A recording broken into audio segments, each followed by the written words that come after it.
Hi, everybody. We're going to go ahead and get started. Just want a show of hands. Can you hear me in the back? Okay. This is the volume I'm going to use. Okay, awesome. Hi, everybody. Welcome to the first session of the New England Grazing Conference. I am super excited to help kick off the morning here. Unfortunately, there is a deviation from the program.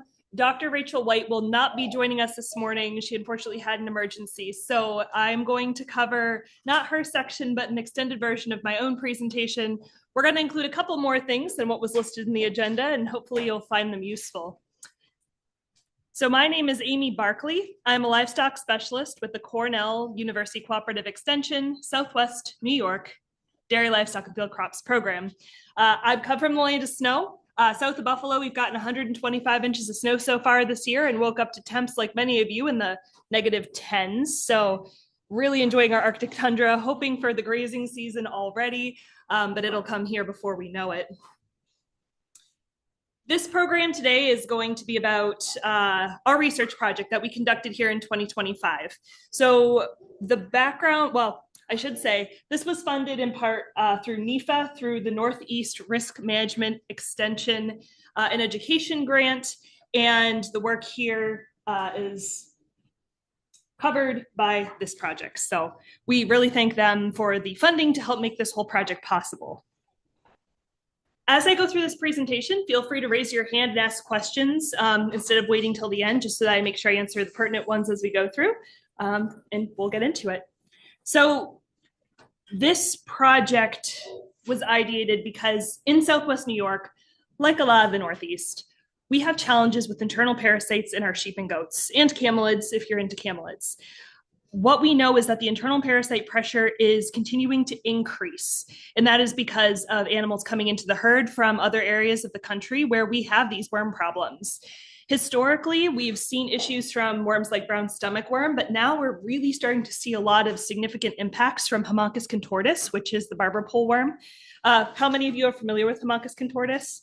Hey, I'm so sorry. Hopefully it's not that big of a negative experience. What we noticed in Southwest New York is that regardless of flock size, regardless of management style, folks are coming in contact with these two parasites and they're just wreaking havoc in the flock. So we wanted to go ahead and take the initiative to help 10 producers improve their outcomes in parasite management, as well as educate folks within our region about these parasites and how they can help control them. So as I said, these are the two parasites that we're focusing on. For those of you who don't know the barber pole worm, it is this lovely beast over here. This is the female. The female is rung like a barber pole. That is her intestinal tract and her reproductive tract intertwining. And she does look like that. The brown stomach worm is a little bit different. It is this big boy over here. And the differentiator there is it's got piercing mouth parts that will pierce the abomasum, its piercing mouth parts will pierce the glands within the abomasum, whereas the barber pole worm is a blood-feeding parasite. For those who are not familiar with the life cycle of this bad boy, it is not really a problem in the winter months. We start to see the increase in issues in the spring. So April, May, when the days get a little longer, animals are going out onto pasture. And what we find is that within 1 to 6 days, the parasite eggs released from the inside of the animal will hatch in the fecal pats or the fecal piles in the pasture. Depends on temperature and humidity. Sometimes it can be as little as 2 to 3 days. Sometimes it could be upwards to a week. So once that hatches, it is free living. It's going to go ahead and eat bacteria in the manure pat. It's going to molt. It's going to grow. And then it becomes a stage 2 larva where it is free living, again, keeps eating bacteria, but it doesn't shed that cuticle, keeping it safe and sound within the system. Now, once it does its third shedding, it becomes an L3, which is the infective version. It's a little more delicate. It needs the moisture and the humidity of the lower part of the pasture in order to survive. And it doesn't really go out of its way to get consumed. It will only move about 2 inches up into the grass blade in order to be picked up by our grazing species. Now, once it's consumed, then it's going to cause havoc within the abomasum. So it's going to develop into an adult, mate, lay eggs. Has anybody seen this picture before? Yeah, this is a pretty common one. So this is what these parasite infective larvae look like in a water droplet in the leaf of a grass blade. So there's quite a few of them. And once, like I said, once they're consumed, they're infective. So it's 5 to 14 days to get from that egg within the animal into an infective larva. And that larva is going to move up and down through the grass blade. Its life is about 45 to 60 days. It's going to depend on temperature, humidity, UV radiation, that sort of thing. So hotter, drier, it dies off. Cooler, wetter, it survives. Yeah. So is it a risk in that form? Yes, this is the risk. And that only stays at 2 inches? Approximately 2 inches. Yeah, it doesn't really have the energy to go much higher. And it's going to follow the water droplets up and down. So this is why we recommend to graze no lower than about 4 inches in your pastures to avoid picking this up. Yeah, good question. All right, so we're going to talk a little bit about the brown stomach worm first, and then we'll talk about Haemonchus next, just to give you a little bit more background. Historically, like I said, this was the issue in cool climates. It's still an issue in beef production primarily, but in small ruminants, this has now been overtaken by Haemonchus. Brown stomach worm on its own is not great. So what these worms do is they destroy the gastric glands that release the acid into the stomach to aid in digestion.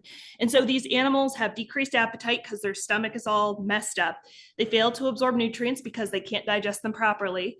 They've got diarrhea, again, because poor nutrient digestion, and their hair coat's rough because they're not able to take that energy and nutrition and put it into how they look, let alone gain, let alone developing offspring.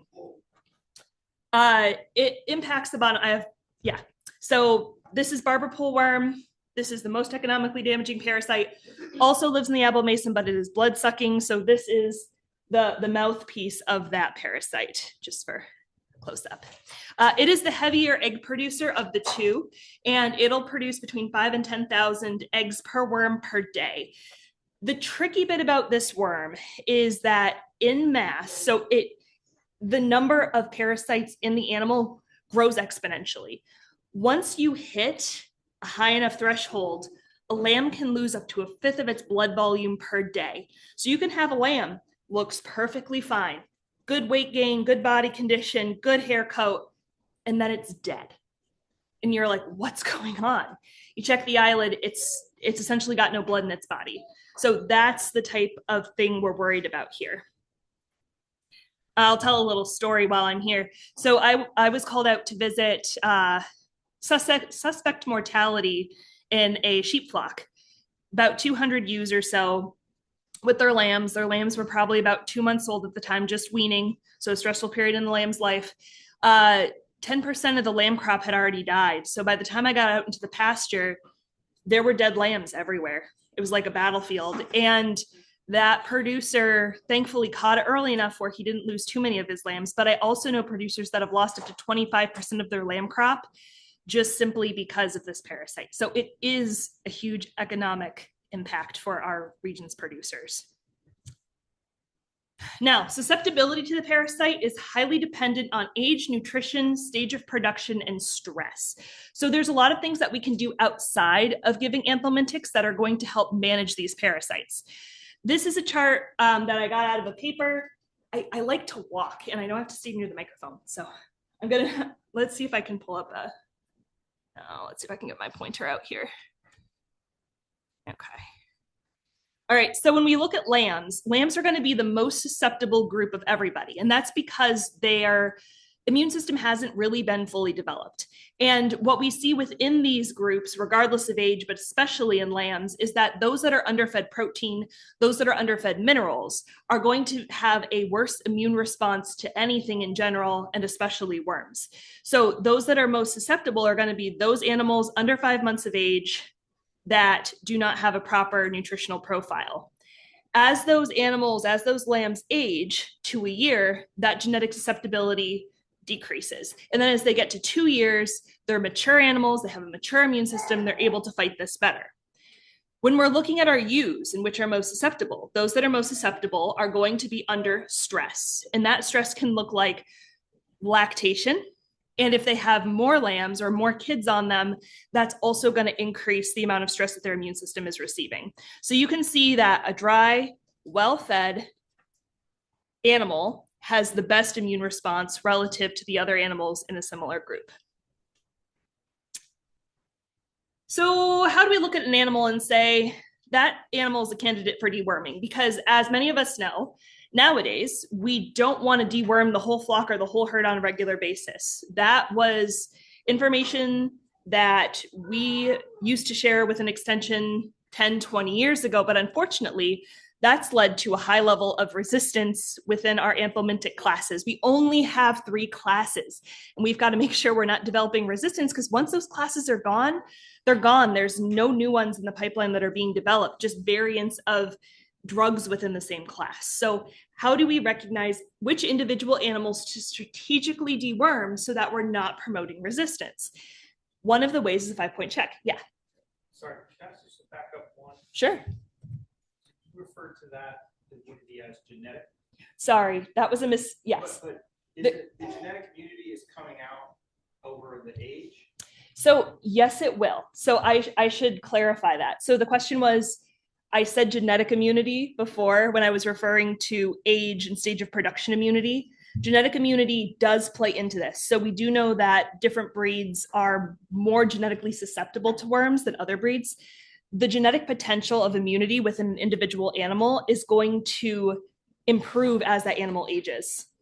So you would say if you're searching for that genetic characteristic, Mm-hmm. you need to wait longer to observe that? Not necessarily. So you don't need, and I'm repeating the questions for the folks online, you don't necessarily need to wait for the genetic susceptibility to show up. You can test these animals for worms as early as you want to. As they age, you're going to see a different response. I can't say if it's going to be less or more. We're going to talk about a case study here that looks at animals, and you can see the variation in the worm loads in animals that are doing perfectly well. So some animals are going to have a high amount of worms. Some animals are going to have a low amount of worms, and depending on their individual genetics are going to tolerate that infection differently. So we do select animals that have the ability to carry worms, but are not showing symptoms in order to promote resistance within the herder flock. So genetic selection should be throughout the whole life. Yes, genetic selection should be throughout the whole herder flock, throughout the whole life cycle. Yep, good question. Yes. Isn't there a difference between resilience and resistance? Correct. Yeah, so there's genetic resistance where the animals are genetically predisposed to tolerate a higher worm burden. Then there's resilience, which is the general term for resisting an infection. And so I would say that this part, nutrition, is a way to improve resilience of infection. Yeah, good distinction. All right. So jumping back into the 5-point checks, there are 5 things that we check on the animal. The most important, because barber pole worm is our species of greatest interest, we're going to check for the anemia score. This is done with a FAMACHA card, and you're going to check the lower eyelid membrane for signs of anemia. This is, if they're anemic, you deworm them. But if they're not showing anemia, some other ways that we can see animals that are candidates are if they have developed bottle jaw. So this is a condition where the blood is not recycling lymph properly, and so it accumulates between the jaw bones under the jaw. It is separate from milk goiter, which is a little lower down in the neck of the animal in younger animals. But if the animal's off milk, they should not have a milk goiter. This is going to be that bottle jaw symptom. We're also checking body condition score. So how do those animals feel under the palm of your hand? Are they skinny? Are they fat? Are they normal? And you can't just look at the animals. You have to get your hands on them, especially wool breeds, especially long-haired breeds of goats like Angoras, because you just can't tell by looking at them. The other thing that we look for is DAG score, and that is essentially how much poop is adhering to the back end of the animal. This indicates a level of diarrhea, and if there is wetness on the back of the animal, that could indicate an infestation of worms like the brown stomach worm, which causes diarrhea, or it could just be really good forage. In our study, we saw some animals with a lot of diarrhea on the back end, and that was because they were eating really high quality forage, especially later in the season. The other part of the 5-point check here is the nose. We check that because there are nasal bots and other things that impact how well that animal is breathing. And there are indicators there, obviously, if there's discharge, if there's pus, if there's swelling, redness, that may indicate an additional infection in addition to what we're seeing in the animal in terms of parasite loads. This is just a little close-up of a FAMACHA evaluation. Who's taken a FAMACHA course? About half of you. That's pretty good. If you have not taken a FAMACHA course, I highly recommend it. There are educators throughout the Northeast that will help employ these education things. So Rachel Moody, she's Capital Area, she does it. I do it out in Western New York. She's Eastern New York. Rachel White up in Maine does it, and there's probably 50 or 60 other folks that do it. So I'll give you a resource at the end to show you where to find those people so you can reach out and get FAMACHA trained if you are not already. All right, so the project piece. We recently were able to fill some of our staff at Cornell University, and we have a pro-livestock, sheep-focused educator now at the university level, which is super duper exciting. And she works with all of us regional educators to help bring this kind of research to the farm. So that's Jess there, and there's me. We're suited up in bio gear at this goat farm, which is one of our project farms. So as I stated earlier, our project goals were to work with 10 regional sheep and goat producers with the goal of 70% of those farms that we worked with through one-on-one consultations adopting management changes to decrease worm burdens and resistance. This was culling genetically susceptible animals, as you had said. This was adjusting pasture management, rotational grazing to limit the worm loads in the animals. This was adopting effective dewormers because some folks were using dewormers that were not effective anymore because they developed genetic resistance.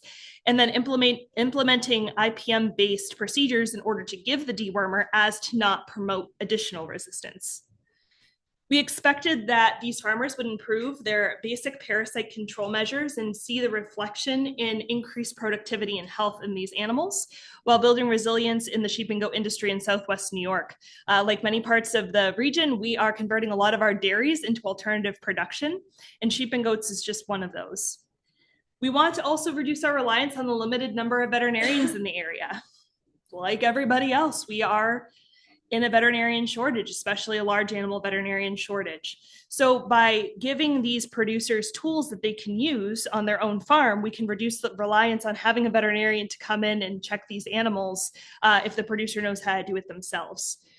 We also felt that going through this, that we would encounter lower treatment costs, again, because you're treating individual animals that are susceptible rather than the whole flock or herd, and reducing losses from parasite-related illness, which we did see in the study.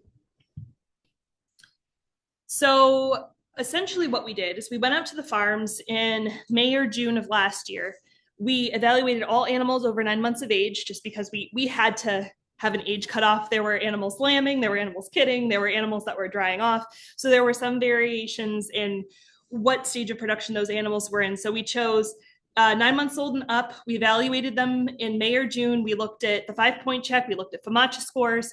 And then we took fecal samples from individual animals to do fecal egg counts. And then we came back in 2 weeks to do a fecal egg count reduction test.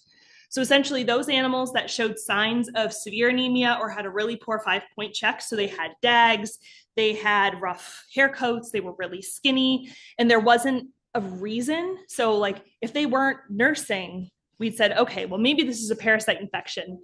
And based on the discretion of the farmer, we then employed the use of dewormers. So those are the animals that were dewormed, were rechecked in 2 weeks to determine the efficacy of the dewormer. So fecal egg count reduction testing. I just talked about this a little bit. Farmers who were interested were also taught on how to do fecal egg count evaluations at home. So again, giving them the tools they could use to do these checks themselves to reduce reliance on outside services. And why we did this is with fecal egg counts, what we can understand is which animals are carrying the majority of the worms and which animals are carrying those worms well, which ones are tolerating those the best. We can also see if the dewormer was effective and then use these to make management decisions on who to call, who to keep, and how to improve pasture management to reduce overall worm loads within the flock or herd. So the steps for this, we essentially reached into the anus of each animal and grabbed the pellets directly from the anus. So this allowed us to very specifically target individual animals. And if you're going to do this at home, I highly recommend this rather than picking up feces off the ground, because you don't know who produced that pile unless you see it happen, in which case you get a pass. You can collect that. Well, again, we dewormed based on the FAMACHA fecal egg count 5-point checks. So if a producer's worm counts, if the egg counts came back very high, so, and we had some discretion in that. We said, okay, if there's over 1,000 eggs per gram, we're probably going to deworm, or we're going to recommend that you deworm. I have to back up and give the preface that says, just because your fecal egg counts are high does not mean you have to deworm. We don't have very strong evidence that suggests what number of fecal eggs per gram indicates the need to deworm. It's the recommendation to deworm. It's not the need to deworm, because that animal with 15,000 eggs per gram may be tolerating that infection just fine through genetic resistance and resilience. And so we don't need to deworm that animal, maybe. So that's where the FAMACHA comes in. So we used the FAMACHA to double check, and we said, okay, if your anemia score was fine, if you had good blood perfusion, you had a good body condition, good hair coat, we're not going to deworm you. So that's what we did here. When we rechecked the feces into, yes. Thinking about this in terms of a whole flock management system. Yes. If you've got an animal that's shedding, you know, whatever, 10,000 eggs per gram, Mm-hmm. that is a source, right? Yes. Whether she's doing fine, she's infesting everybody else. She is. So there's an argument there for deworming her. Yes. And culling her. Yes. Yes.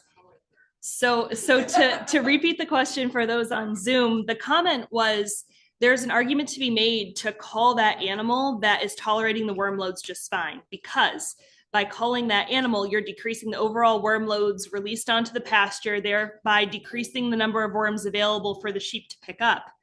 And that animal is probably not good to keep within your herd or flock. So that is the other argument. So the argument is you could keep it, or you could not keep it.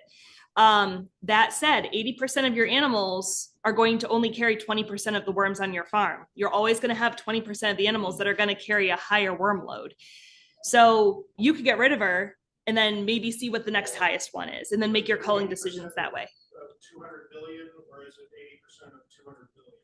It's 80. I understand what you're saying. That's where I'm going. Yeah, I understand. Yeah. So if you've got 20 animals in your flock and you've got one super shedder, you get rid of the super shedder. That could be a valid management decision. If you've got one animal that's really high and you're doing really frequent pasture rotations, so maybe once a day, every other day, maybe she gets to stay in your management system. So it's going to highly depend on what your management system is too. Yeah.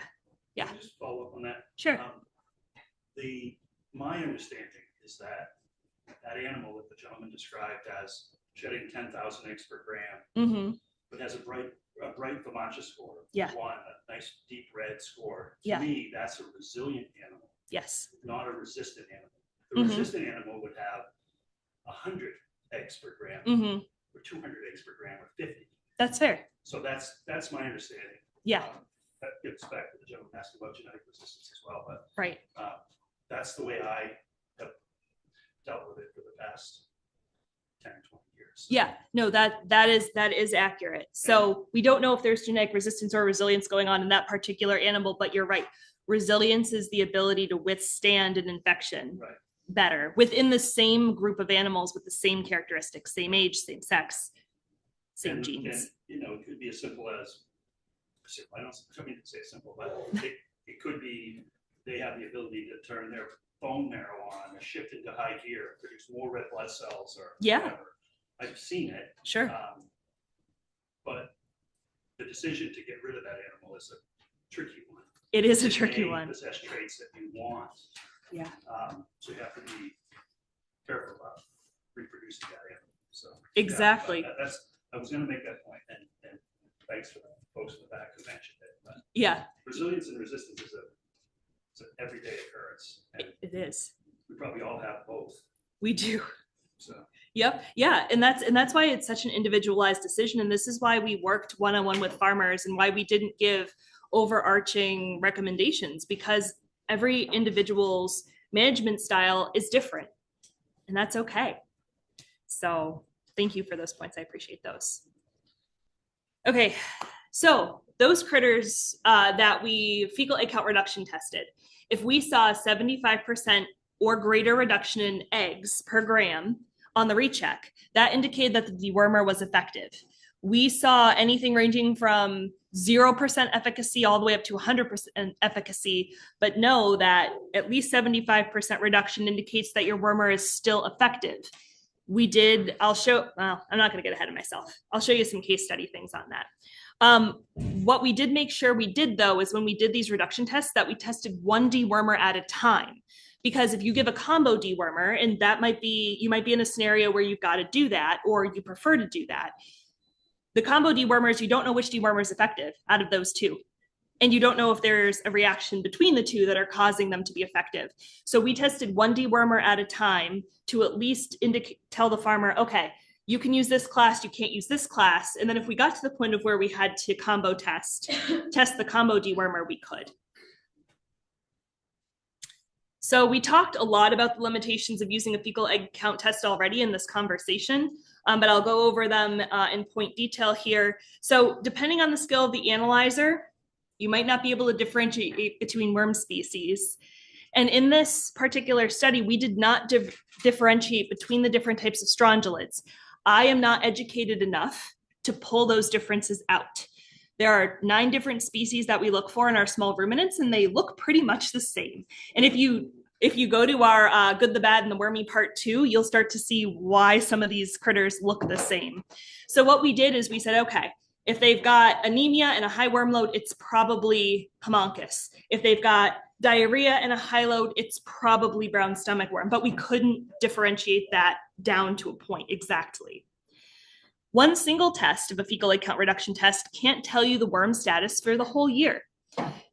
Over time, the worms do different things biologically. This time of year, they're pretty much encysted in the gut wall, and they are hanging out in the pastures, not doing much of anything if they're in a stage where they can survive the winter. Probably not. They're probably not going to survive out there, but the worms in the guts of the animal are encysted.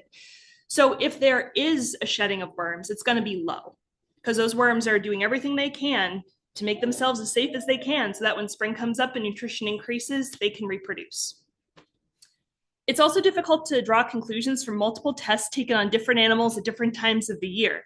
Consistency is the key to making these things work. So if you're going to test animals, test all your animals. Let me back up.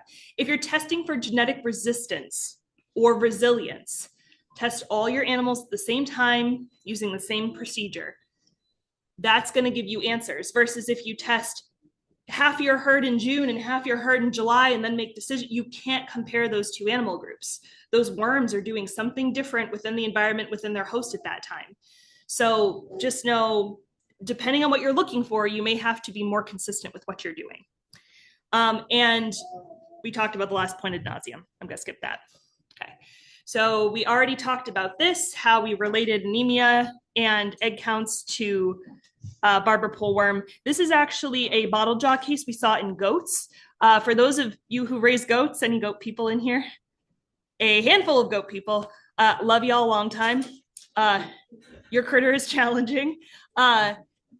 The farm on the study was boar goats. And for those of you who don't know boar goats are genetically susceptible to worms if they look at them sideways. So unfortunately, this producer had a very severe case of worm infestation. We'll talk about them in the case study, but we did see a gorgeous bottle jaw animal that we then very quickly treated to get her recovered. All right, so here's the results. So the study demographics, we had the 10 farms in southwestern New York State. 9 of those were sheep farms, 1 was a goat farm. We had mixed use, fiber, show, and meat. There were a lot of 4-H lambs and kids coming out of this study. Most of the flocks or herds averaged only 25 animals. We've got very small pockets of production. Well, I say large pockets of production with very small herds and flocks around Western New York. So this was our demographic. 2 farms had between 75 and 100 animals, and then one had 42, and then one had 8. So just a wide variety of numbers there. This picture is one of our larger farms, believe it or not. So this is Katahdins and some crosses with their lambs on them at the time. So we were sorting them and doing some the analysis that we needed to do for the study. So what were the general trends? We found, unsurprisingly, that worse FAMACHA scores, more anemic FAMACHA scores, correlated directly with worm burdens. Bottle jaw prevalence, like we saw in the previous image, was relatively low. Only a couple of producers mentioned that they had this, and of the producers that had it, they realized it was a problem and immediately went through and dewormed their animals. But they used that as an indicator of whether or not they were at a point where they needed to deworm an animal. So that we don't want them to get to the bottle jaw point before we treat, but it's helpful as an indicator. Yes. When you talk about worm burden, are you inferring that from the FBC? Yes. Yep. So the question was, are we inferring worm burden by the fecal egg count? And yes, we were. Most farmers dewormed all their animals on a schedule when we first got to the farm. So they said, okay, we're going to run them through. We're going to deworm everybody 2 weeks before lambing, a week at weaning, and then all of our young stock are going to be dewormed prior to going to their new homes. There wasn't a lot of individualized anemia scores, 5-point checks, and then strategic dewormings. And this trend we did switch by the end of the project, which we're really excited about. We also found that farmers had a higher body condition score in the fall versus the spring. Unsurprisingly, those animals in the spring were under a lot of stress. They were weaning, and if they weren't weaning, they were providing milk for their lambs or kids. And we also found that forage quality this year, while limited due to the drought, was really high. So animals that were getting forage were able to utilize that and increase their body conditions. Rotational grazing was already in place and used by most of our farms prior to the study, but we did make some tweaks to that individually. So we recommend that pastures lay fallow for 45 to 60 days after the sheep have gone through. And we only recommend a retention time between 3 and 7 days on a pasture prior to movement off. This is going to reduce the worm burdens that your sheep come in contact with. We found that diarrhea, DAG scores, correlated with pasture quality rather than worm loads. And we found that poor coats correlated with higher worm loads. Poor hair coats correlated with stressors outside of worm loads. So you look at an animal, she looks really trashy. Well, it turns out she just weaned 3 kids. So that was why. She came back with a worm burden that was very low, like 100 or 200. Yeah. Recommending 3 to 7 days. Mm-hmm.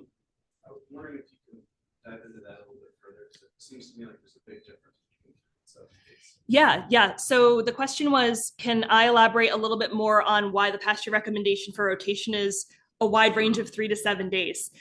So part of that comes from your ability to manage that pasture. If you can rotate them more frequently, do so. But if you're working full time and you don't have the capacity to move the pasture, but once every 7 days, that's the best you can do. The other part of that is the biology of the worm. So earlier in this conversation, we talked about those worms having a period of hatching that was between 3 and 7 days where they get into the infective stage. Now, that 3 to 7 day timeline depends on temperature, humidity, the amount of UV radiation. So in the spring and in the fall, we want to rotate them more frequently. In the summer, we can rotate them less frequently. However, this is the opposite of what pastures do. The pastures are going to be more lush, and you can keep them on for longer in the spring and the fall versus the summer. So there's a lot of factors at play. And unfortunately, it's not a one size fits all recommendation. It's going to come down to your individual ability to manage, what the pasture's doing, what the animals need, and then what the worms are doing. So what the weather's doing. Yes. So did that answer your question? Okay, great. All right. So additionally, in terms of genetic resistance, we found that Texels and St. Croix had very low parasite burdens. So in other mixed flocks, we're talking about the sheep, I'm taking the goats out for a minute. In terms of mixed flocks with mixed breeds, they generally had higher fecal egg counts than those that were genetically purely St. Croix or genetically Texel or Texel crosses. 20% of the animals carry 80% of the worms. This is an adage that we've heard ad nauseum, and we found it to be true within our study, with the exception of a challenged herd. And a challenged herd is an animal that's challenged with their nutritional plane. A challenged herd is an animal or a group of animals that are challenged by their management style, by their ability to rotate off pastures in the time frame that we recommend, the amount of stress on their bodies. When we saw this happen, the numbers broke down and we saw higher worm loads overall. So I'm going to get into the case studies from this project that I think you'll find interesting. So I've numbered them rather than named them to keep anonymity. Now, Farm 2, we found resistance to cydectin. So that was their preferred dewormer of choice. They applied it to those animals that were that had poor FAMACHA scores, and we found only a 0 to 53% reduction in fecal egg counts, which indicates to us that they need to switch classes. So they switched classes, we retested, and the dewormer was effective. So yay. Farm 4, they had a partial resistance to valbazin. And why I say partial resistance, this is me using a term, because they saw 76% reduction, which means the dewormer is still effective, but by 1 percentage point. So the recommendation to them was keep an eye on your animals. If the dewormer is not working when you recheck them, switch classes, because you're probably going to end up with true hard and fast resistance to this dewormer soon. Farm 7, unfortunately, they had resistance to all 3 classes of dewormers, with 50% of the animals in that flock tested for the project. Some animals even gained worms in between treatments, and we'll talk about that farm in a little bit. Farm 8, they had a resistance to all 3 classes of dewormers again, and all animals gained worm loads with startling speed. So here's the case study 1. So this was a show and meat flock made up of Dorset, Dorset Advantage, and Weathershire ewes and rams, 1 ram, 21 ewes. They used valbazin and cydectin in rotation. They dewormed the ewes prior to going on to pasture, everybody, and they dewormed the show lambs multiple times annually and before the show to save them, because they knew that they were dying of worm loads. They knew their pastures had high numbers of worm loads the way they were managed. They'd had past issues with that, and the pastures were also wet, which tends to promote the livability of these parasites within the pasture. Only 1 animal needed to be dewormed at that time. That was, I believe, a late May test that we did. So they weren't yet on pasture, so they didn't have those high worm burdens. And that's where we saw the reduction. So we said, yeah, we need to keep an eye on this because you're nearing resistance. So here's case study 2. Barn raised doesn't mean you're free from worm challenges.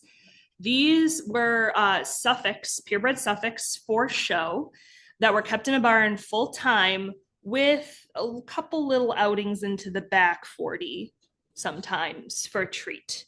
They were dewormed twice annually. Now here's the challenge that came on with these critters. So these are the individual animals here, 1, 2, 3, 4, 5 that had resistance issues that we retested, dewormed with another class, retested, dewormed with another class because we kept finding resistance. In May, their fecal egg counts were, around 1,000, high, definitely deworm territory.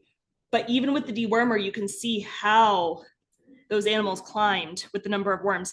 We saw around 15,000 worm eggs per gram in 1 individual, which is incredible. Their FAMACHA scores were not great, and no matter what we threw at them, nothing helped. And we kept having conversations with the producer.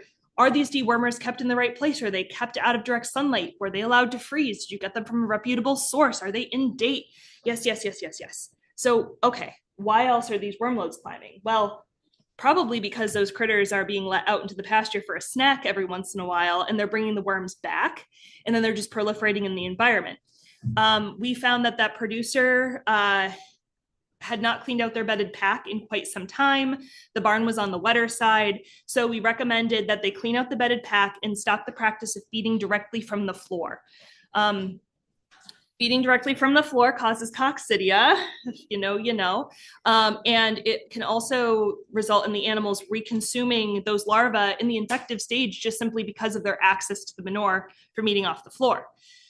We also moved the waters onto blocks because the animals were backing into the waters and depositing feces right into the water, which they were drinking and reinfecting themselves. We also found that this producer was not using minerals at all.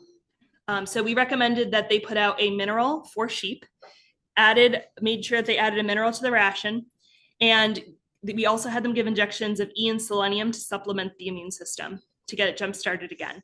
So even without grass, these critters became infected, or regular grass, these critters became infected, and they struggled a lot this year. So this just goes to show that there's other management things that we can do to improve our resilience in our system. Animals' body conditions didn't improve. FAMACHA improved by a point, but it went from like 4 to 3. So not a huge improvement, but enough to keep them alive and to get them through this little rough spell. The producer did agree not to breed those animals for the 2026 lamb crop, in part because we didn't think they'd catch, and in part because we didn't think that they'd survive the pregnancy. Okay. So this is case study 3 of genetic resistance. So this is Texels and Texel crosses. This flock was hysterical. They all had names that were given by the flock owner's son. So we had like Big Mac and Yankee and Wings and Donut. It was fantastic. They were just these little plump animal. Well, not little, gosh, they were like 160 pounds, and they would try to like leap over your shoulder because they weren't super well socialized. That was a trip. Anyway, fecal egg count range was one of the highest to start. And this is some of the fecal egg numbers that we're talking about. So we were talking earlier about resilience or resistance and resilience.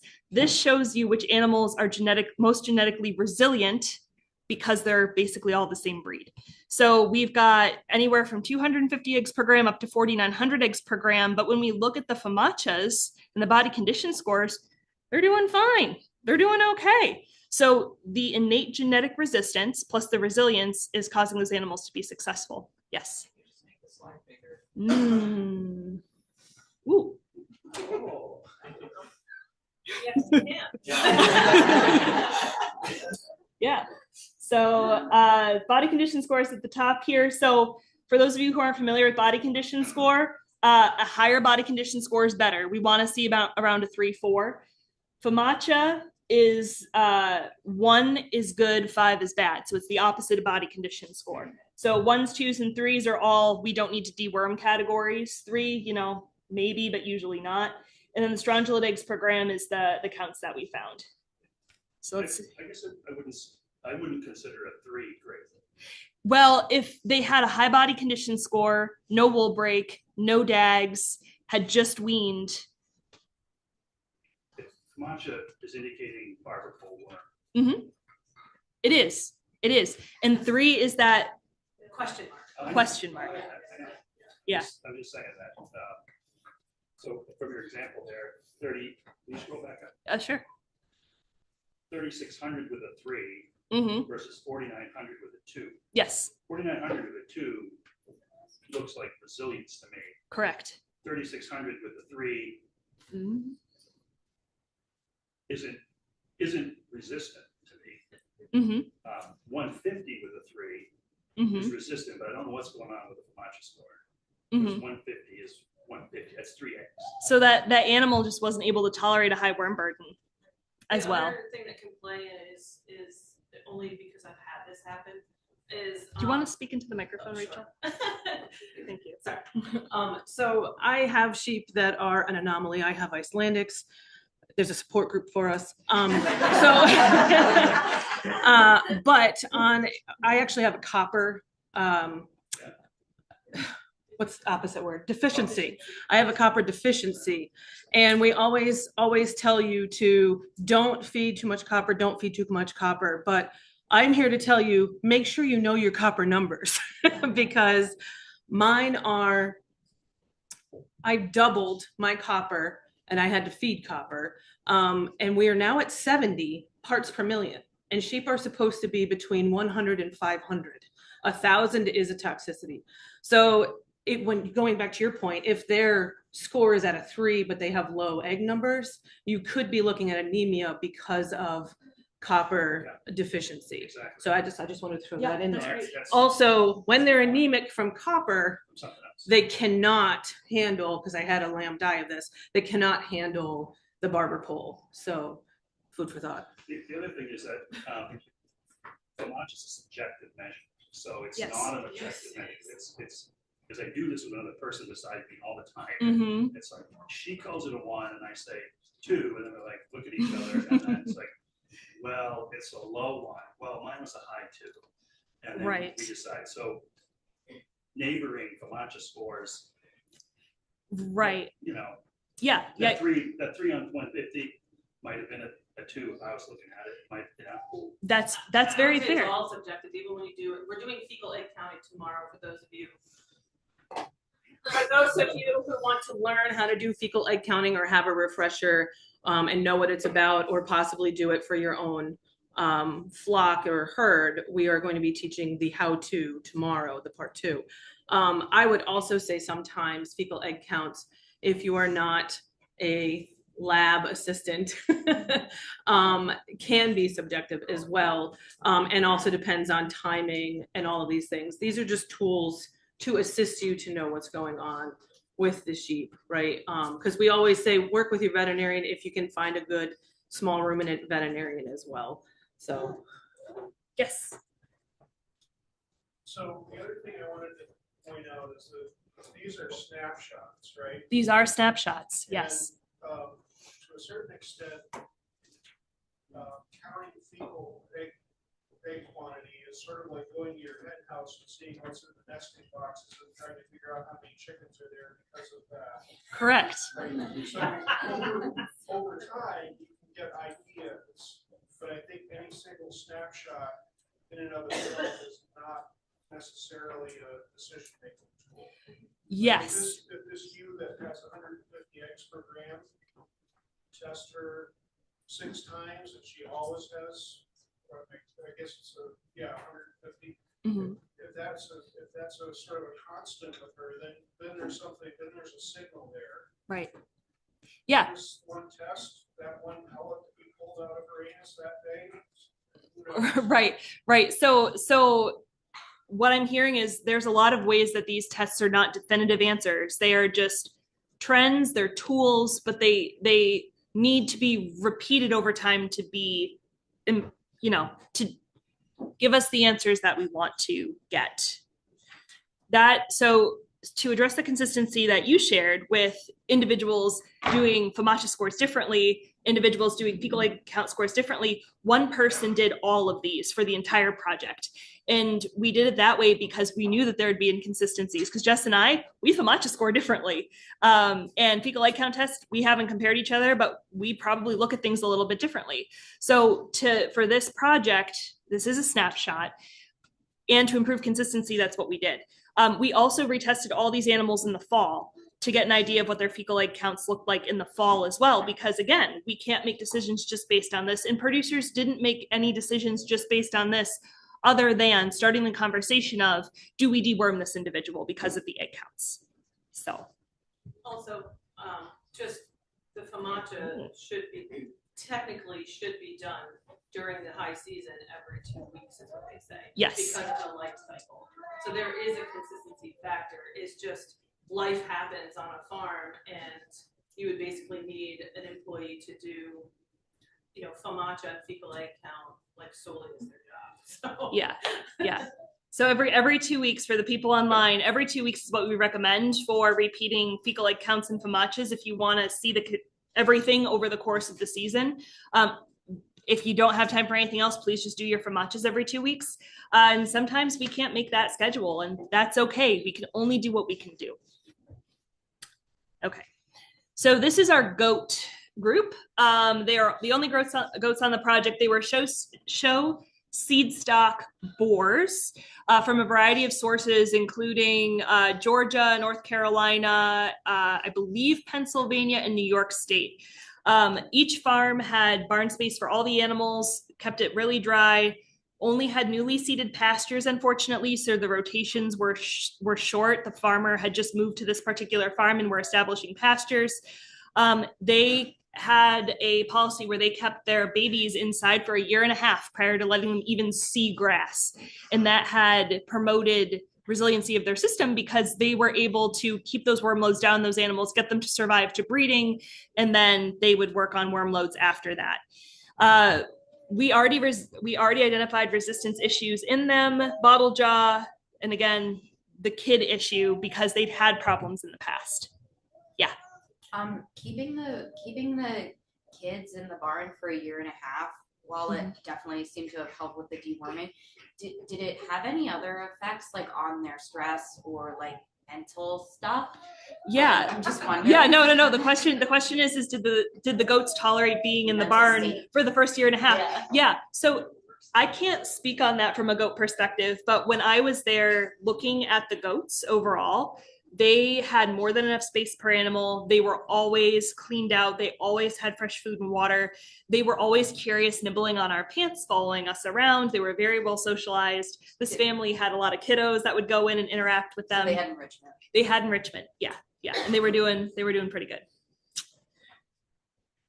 good. So when we evaluated this herd for animals, and they were the ones from Georgia, they were one breeding cluster that had been brought into the farm, had very high worm counts.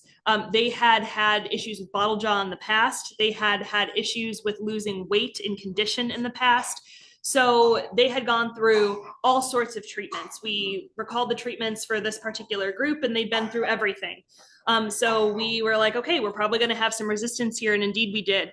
We started with safeguard first because the ivermectin class is typically the class that we find resistance to first. It's been out the longest. It's the cheapest, most readily available. Every single animal was resistant. Then we went through and treated with cydectin.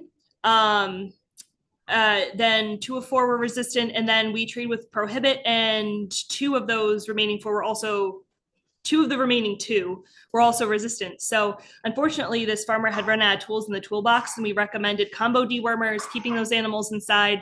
And eventually what that producer did is she sold everybody and started again because she could not manage all of the things, and she wanted some change in her genetics to help promote some resilience. So she sold all but the 4 most problem animals, and unfortunately, those were the 4 animals that we tracked through the study. By the end of the study, 2 of them had passed away from worm loads. Yeah.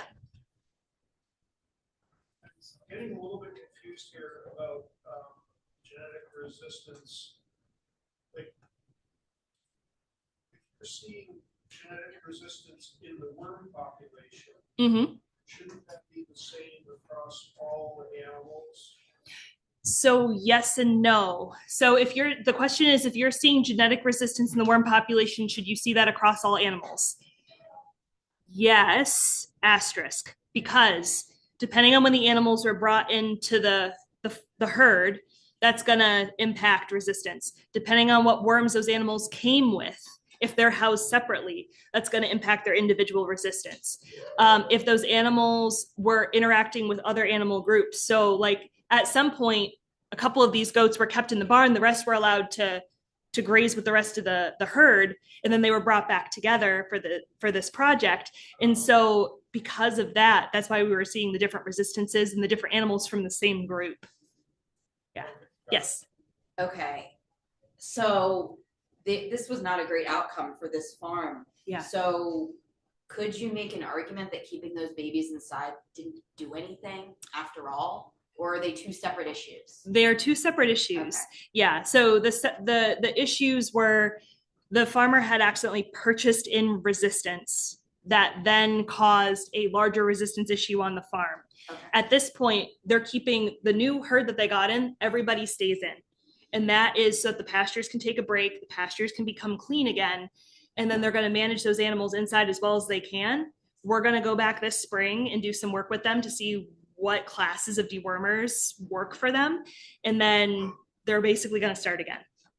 So, yeah. And we have 2 different resistance things going on. So we're talking about animals that can resist worm loads, and we're talking about worms that can resist treatment. So yes, that's also just so that some of you are getting confused with resistance being passed around. Yep. So if we know we have resistance to these older drugs, Mhm. why is no one developing a new one, especially now that we understand they should be used more sparingly than in the past? The only comment I'll make on that is that there's no money in it for Okay. the drug manufacturers to create new drugs For small ruminants. for small ruminants. Okay. Yeah. This is why New Zealand has other drugs that we do not get to play with. But there's some studies that are happening for other types of treatments. And I know Amy's gonna talk about Wormex too, and it's not a treatment, but there are other things that people find can help or not help. Natural ways to, you know, boost immunity or help flush out workloads, right? But again, it's not if you have an animal on its deathbed or, you know, bottle jaw kind of thing, if you give it pumpkin seeds, it's not going to save it. Like, so, and I don't mean that, but that's just what happens. So we're constantly with these types of studies and these grants, because I know Jess is also a part of trying to be a part of a more national one. There are these other things that are going on, and like, what else can we do? What other tools can we use? Knowing that we only have these 3 classes, right? And I know that a lot of it, because she's out at the conference right now, the ASI conference right now in Utah, Nevada, I keep screwing it up, that they're talking about going more on the genetic resilience and resistance for the animals themselves. Kind of like when we started breeding polled dairy animals so we wouldn't have to dehorn kind of thing. So we're at this kind of catch-22 right now. Mhm. Sorry. I just want to polar questions so that we can get through. I really would like to hear the full. Sure. Okay. I do want to answer the one other hand that went up, and then we'll save questions till the end. I think the producers decided to use bioworma after the studies existed. We did discuss the use of bioworma, but no producers on our study went forward with it. Yeah. Okay. So to finish this presentation off real quick here, so October recheck. So we went through and we rechecked all these animals in October at the end of the grazing season. We did find that most of the parasites had insisted at that point, but what we did see were the outcomes of how the management impacted the general animal health and general loads of worms over the grazing season. Animals at this point were mostly moved off pasture. Worm loads were almost non-existent, but the problem animals from before had worm issues that persisted. Most animals had not been dewormed over the summer, in part because of better management. So that was encouraging. Body condition scores for everybody on the study on average came up by 1 to 2 points out of 5. So we went from an average body score of like high 2s to like low 4s. And we had no issues with coats. We had some DAGs, but that was isolated to good pasture nutrition and not correlated with fecal egg counts. But we still don't know stuff. We talked a lot. I love you all because you brought up all of these points about things that we can't say for sure out of this study. This is a snapshot study. This is to understand what resistance looks like in this part of the world with this group of producers. We didn't test all dewormers on all animals, so not even every single farmer on the project might not know exactly which of the 3 classes works. They just know the class that worked when we retested. So there's still some unknowns there. We also know the seasonal changes had impacted the insisting of the worms at the end of the season. What if we tested worm counts in July instead of October? What would that have looked like? And again, we couldn't pick out which exact worm species were the problem. So we couldn't say in a sample of 100 eggs per gram, 70 of those were barber pole and 30% were brown stomach worm. We did not have that capacity. So there's a lot of areas for future research that came out of this project. This is the Wormex site that Rachel referred us to. If you have not explored this site, I highly recommend it if you raise sheep or goats or are considering getting into it. There are resources on here. There are peer-reviewed papers on here. There are deworming recommendations in terms of the volume of dewormer to give to which species. So you don't necessarily need to tap a veterinarian every time you need to double check a dosage calculation. There's information on how to deal with deer worm and all of the things. So highly recommend doing this. The training events tab all the way to the right-hand side is where you're gonna find trainers that are certified in FAMACHA if you want to go ahead and contact them to get them started in a training in your area.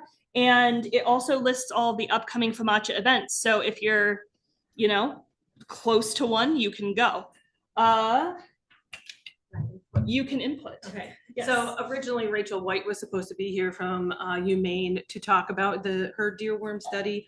Unfortunately, she had a health event come up, but fortunately, Cornell Cooperative Extension as a whole across the state, we are having a webinar, a free webinar, February 25th at 6 p.m. And I did not print out anything on That's that, okay. but we can get the information to you. I could probably even post it on Hoover with the flyer for if you want to listen to a presentation on, it's her presentation on the deerworm, and Dr. Mary Smith is going to be talking about liver flukes. So it's a free webinar, 6 p.m. February 25th. And so that, I just wanted to add that in there as well, because that was supposed to also be part of today. So Stay here. okay. You talk a lot of good things. Okay. All right. I just did this presentation last night, so. So I found this little drawing by Tommy Siegel and it made me grin. So happy New Year, happy grazing season. I would strongly suggest this year is the year where you look over your parasite management plans and make some decisions and make some changes to better impact your production. If you have questions, there's folks like Rachel and I all over the place. Cooperative Extension is in every state, most counties across each state. So please reach out to us. We're here to help. And I'm with the New England Grazing Network too. So I also know folks in the New England area that can assist you as well. So, which I was supposed to introduce you and I failed at my time management. That's okay. This is Rachel Moody. I didn't introduce her. This is Rachel Moody, everybody. She works with the Capital Area Ag and Hort program on the eastern side of the state. So I'm just outside of basically Albany and 4 counties, including Albany. So I'm right on the Vermont and Massachusetts border. And I grew up 20 minutes from the Mass border. That's where I live. So there's my contact information there. If you have any questions specifically related to this presentation is recorded. It will be shared with all attendees following the completion of the conference this weekend. So, all right. And then there's our upcoming session. Questions? So I just wanted to ask some questions about the life cycle of brown stomach worm. Yeah. 'Cause I think it wasn't in this presentation. It's something that I think about a lot as a producer, but I work for UVM extension. So Yes. just like how to avoid it. Because obviously if a humongous die-off is 45 to 60 days with normal conditions, what's the die-off for telangiectasia or whatever you want to call it? Right. Yeah. So what's the die-off period for brown stomach worm? What's the management strategy? So we lump them together with homunculus. I don't have that pulled out unless you know that. No, based off of what Jess and I were talking about last night, is they're lumped together because they have a very similar, that life stage is all really similar. The nuances happen to be where exactly they're affecting, what they're affecting on the animal. So that's why when we talk about the stomach worms and when your vets do a fecal egg count, they give it back to you as stomach worms, and why homunculus is pulled out just because of the sheer numbers, because they are extreme high reproducers versus the other ones that are much lower. So that's really, there might be like Jan Leota at Cornell, who's like a microbiologist. She might be able to tell you the exact, this one's, 40 days, this one's 42 days. It's kind of like saying, well, cows are 283 days for their gestation, but some are 280, some are 290. So so they kind of get lumped together because their life stage is essentially parallel. Yeah. So does that answer? Yeah. So basically, what we have available for wormers right now is what we have in the pipeline. That is correct. Make some noise about it. So maybe that will change. Yeah. I walked in late, so maybe, did you guys talk about the NSIP, natural sheep? We did not, but if you're wanted willing to. I was going to mention that as well. Well, Yeah. so an NSIP is a great place to look if you're trying to buy a new flock, some new genetics. the sheep have gone through this program where they're tracking everything, and you'll get much higher quality sheep resistance if you buy NSIP sheep. It's a whole program that they are doing exactly these things Yeah. and doing these genetic traces. So thank you for bringing that up. Yeah. Yeah. Can I follow up on that? Just don't mean to interrupt you, but can I Yeah. follow up on that? I was for 6 years the NSIP representative for the Katahdin breed, the US, and so I've done a lot of work with genetics for worm resistance in the Katahdin breed. And one thing that this gentleman's mentioning is that these sheep have statistics, much like a baseball player has statistics, a pitcher, a batter, a fielder. There's statistics on worm resistance, the genetic potential for worm resistance, and it's done through fecal egg counts, as was described here. The key to that is that all the animals tested are part of the same exact contemporary group, and they have the exact same exposure to worms on pasture. So they all have an equal opportunity to have the same exact worm load. Therefore, when you look at that tally across all the 100 lambs you measured, then the differences between them are genetic, as close as we can get. So it's an objective measure. So awesome for bringing that up. Yeah. Thank you so much. I've been at it for a long time. Yeah.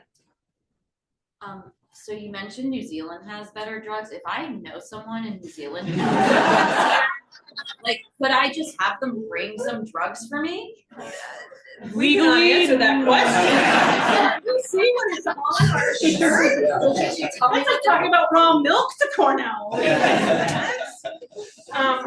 I cannot comment. Okay.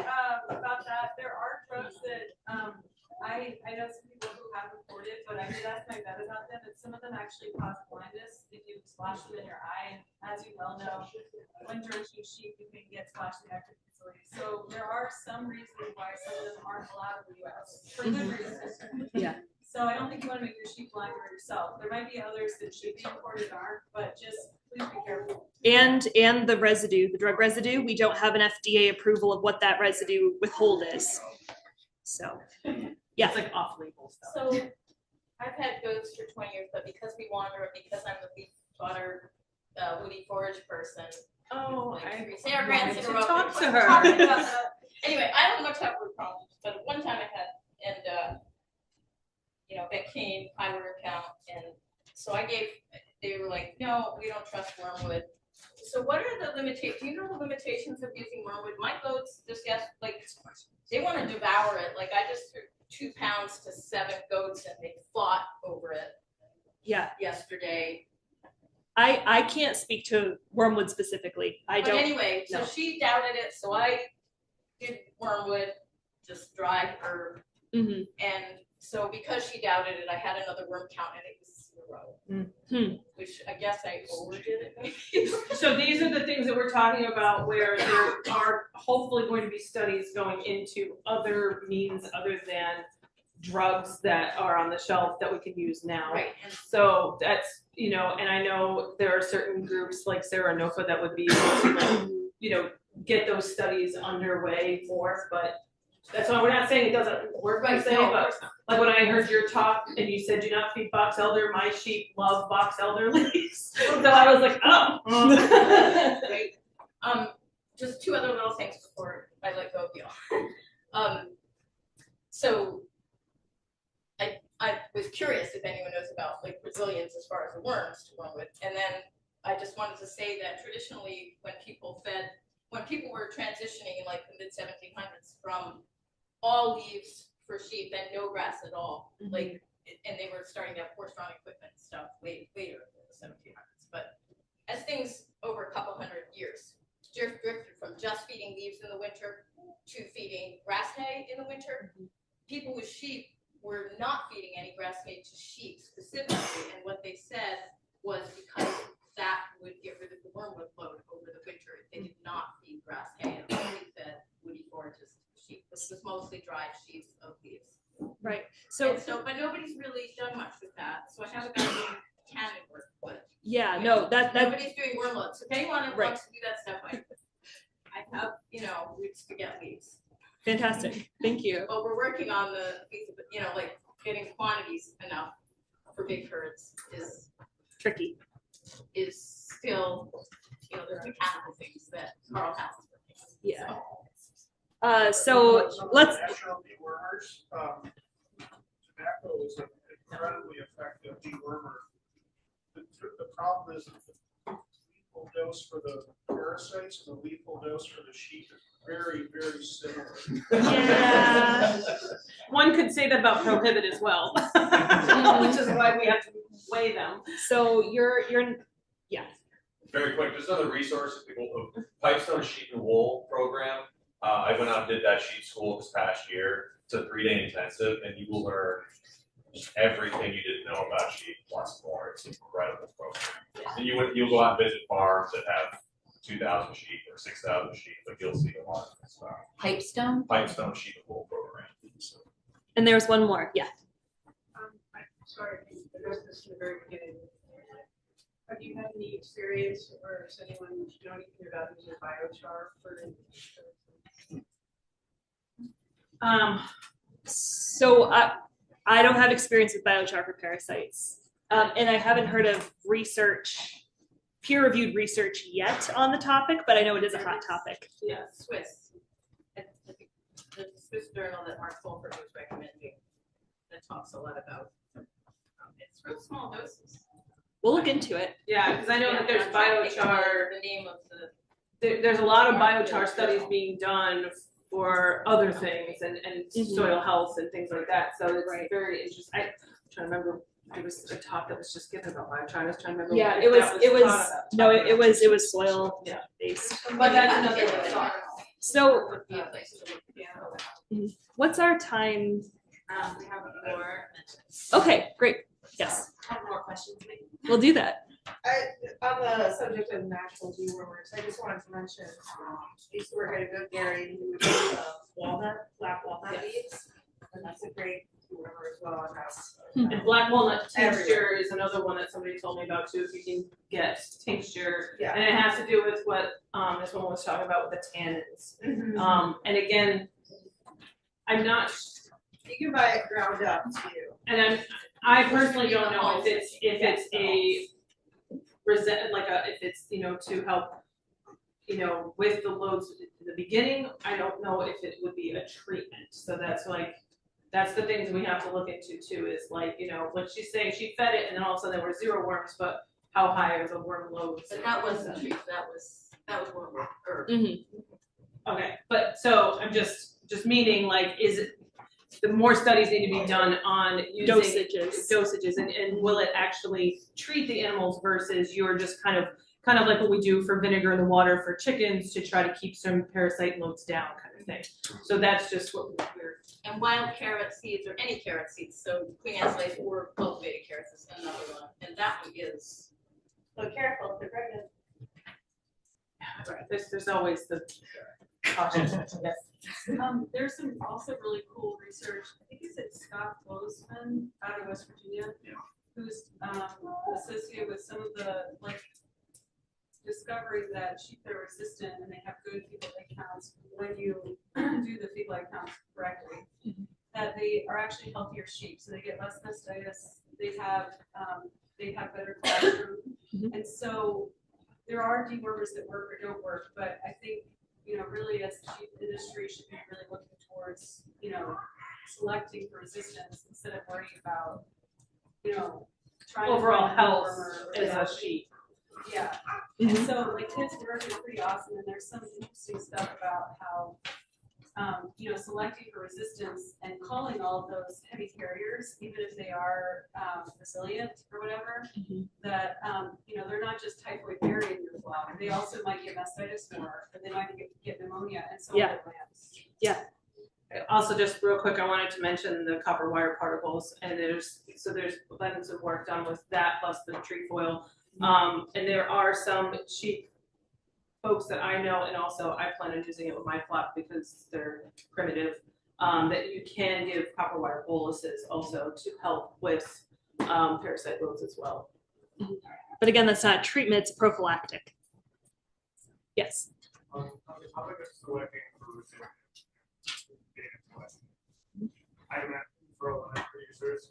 have equipment, like that. Yeah, handling equipment. Challenge to getting and collecting validated. Yes. Talk a little bit about what you were using or. Yeah. So what did we do to get the data collected? Okay, so I don't remember the exact number, but half had shoots and half had no shoots. What we did require is that the animals were put into an area where they could be contained.